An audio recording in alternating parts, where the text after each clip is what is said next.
Hey everyone, Theo here, and a new Armor Farm map is sweeping the globe, and that map is Royal Gardens.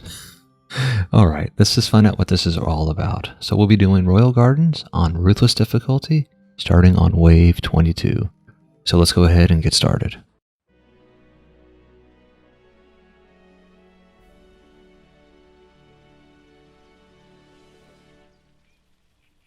Now this is a build made by Revelia, with inspiration from Thomas the Trainwreck. So we're going to go ahead and start off first with our Huntress. And we're going to come down here and we're going to build a single darkness trap right here. And I'm just going to go ahead and upgrade it too while I'm down here. And that's it. That's the only trap we're placing. And it won't get desummoned either. We'll go ahead and swap over to our Initiate. And we're going to go ahead and build two Ensnare Auras. Two Strength Drain Auras. One right there. And then we'll go ahead and build the other one right on the other side of this potted plant. Then we'll come down here and we'll put an ensnare right between the two. We'll swap over to our EV.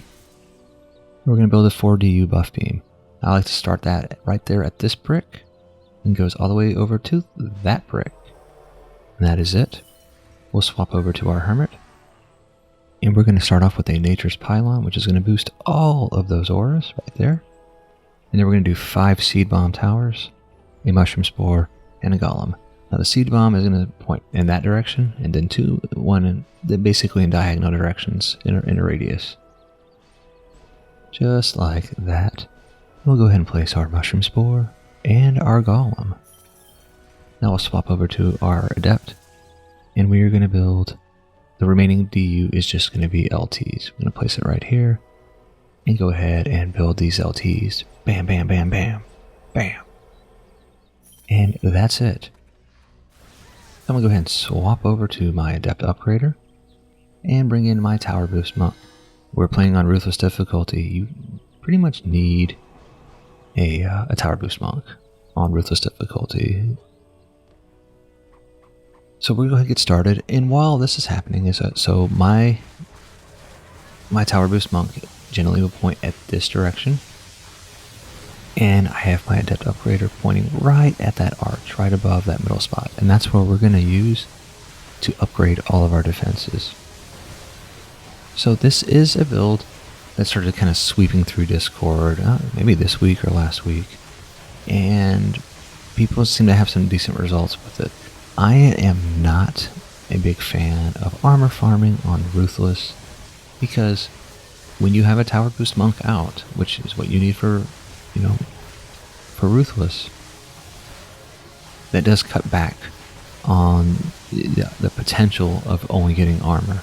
So anytime you have anybody out there that's anything other than a summoner, you're going to get drops for their class.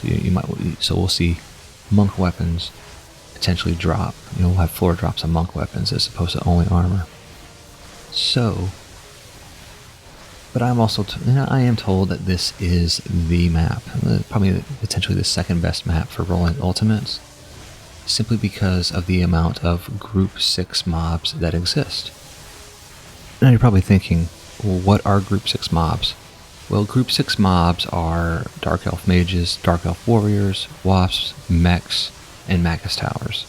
So these, the mobs that are part of that specific group will have the highest potential armor quality drops of all of the mobs, especially on infested quality. So in general, your best armor farm maps are going to be the maps that have the most of those types of mobs, which is why Infested Ruins has always been, the go-to for armor farming, because wasps.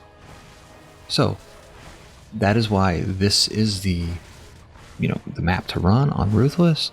And I'm told that even though the chance for armor versus weapons to drop, which is 55% for armor, is different, more generous, I could say. I still think that remains to be seen. Alright, so I'm going to get rid of my Adept, and I'm going to bring in one of my Guardian Summoners. So I brought in 3 more Guardian Summoners. Now, 2 of those Guardian Summoners have Huntress and Monk Guardians, and The third one, which is my, my main one here, has a apprentice and a huntress guardian. So I will get, I want to get my guardians where they are, and I actually do chest run every wave. So I run down here, I grab that chest, and then I run up here, and I go to this corner, I grab this chest, come around here, jump over the hedge, hit this chest, go up the stairs over here, and grab that chest. There's only 4 chests on this map, but I do run all of them.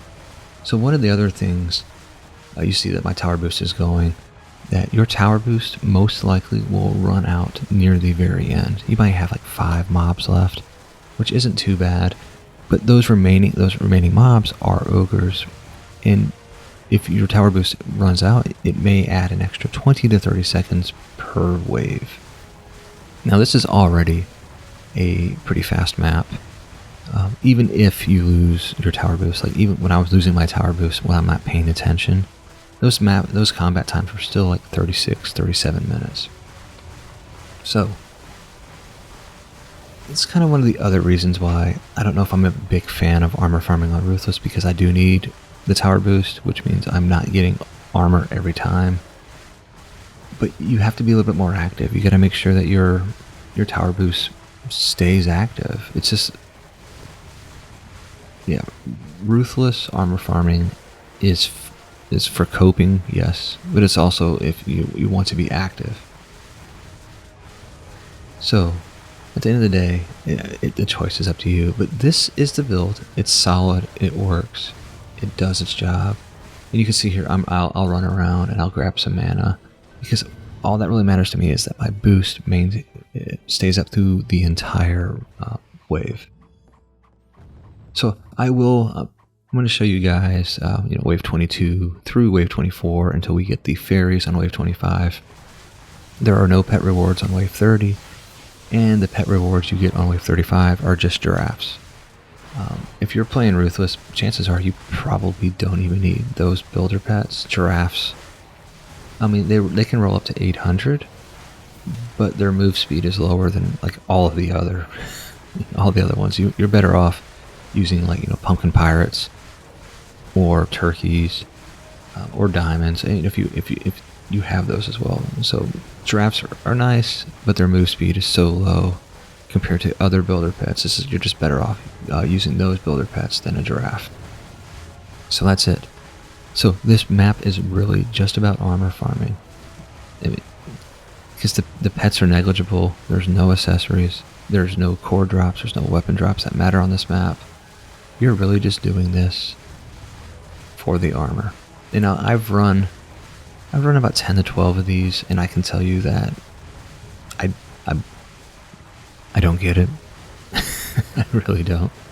The most amount of armor I ever got on a single run was 4, and I have yet to get a plus armor. But I've talked to others where like they got 3+ armors in their first 20 runs.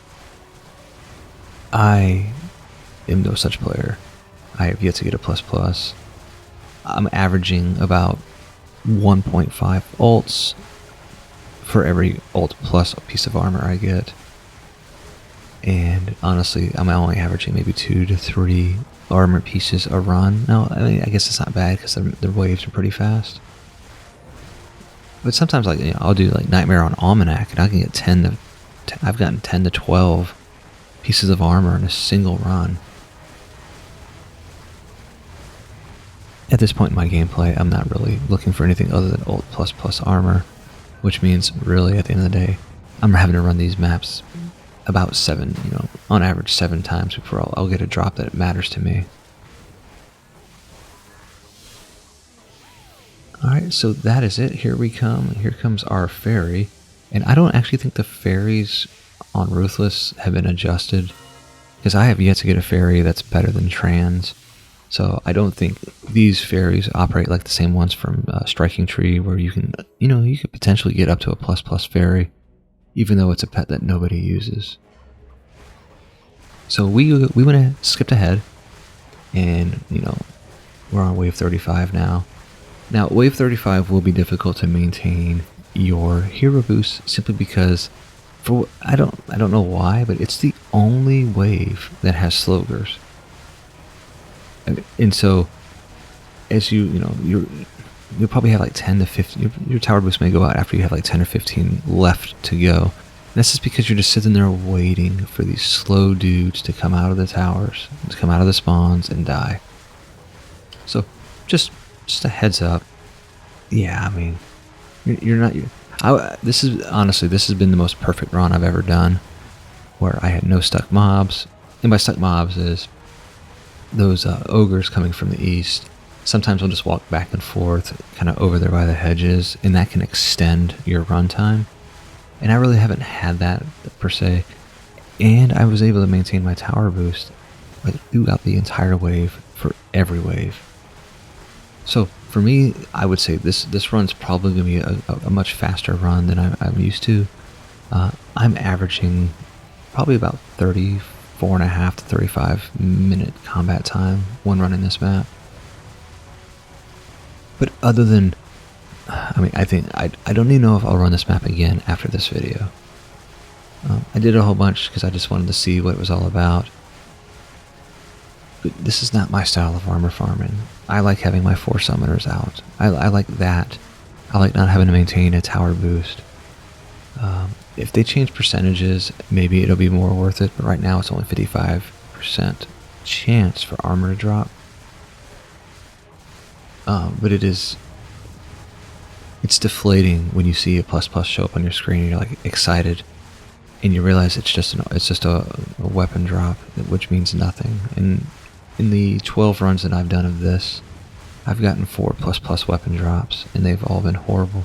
You can't use them anyway. It doesn't matter. You want armor. Not interested in floor drop weapons. And so we're getting close to the very end. You can see here we're waiting on basically 14 ogres to come out, and my tower boost is going to die. There's just not enough. There's not out here. So just got to wait. And, by the time my tower boost resets, there'll probably be just a few left, and I'll turn it back on just to kill those guys off real quick.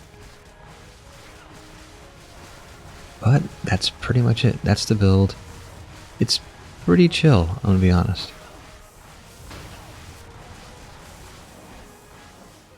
And there we go. So this is wave 35, obviously, and I did say that I do chest run every time, but I don't chest run on wave 35.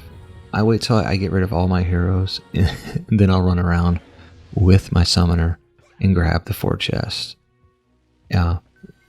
I'm always hoping I'll get lucky and a plus piece will fall out of the chest. But since I get rid of all my heroes and I just have my summoner, I am assured that it will only be armor that comes from the chest. And we'll see if any luck. Do we have any luck? And it doesn't look like it. Unfortunate. So let's look at our spoils of this run.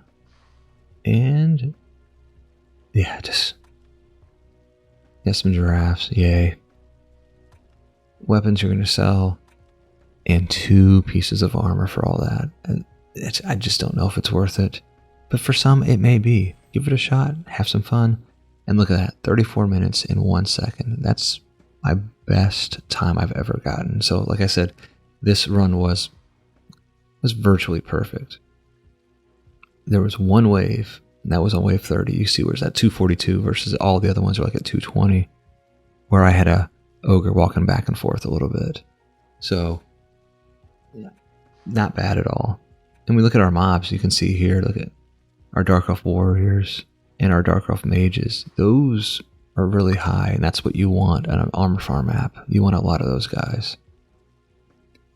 Not so much Dark Elf Archers. Well, that's all I have for today. I hope you all have better luck at farming armor on this map than I do. Thanks for watching, and happy farming.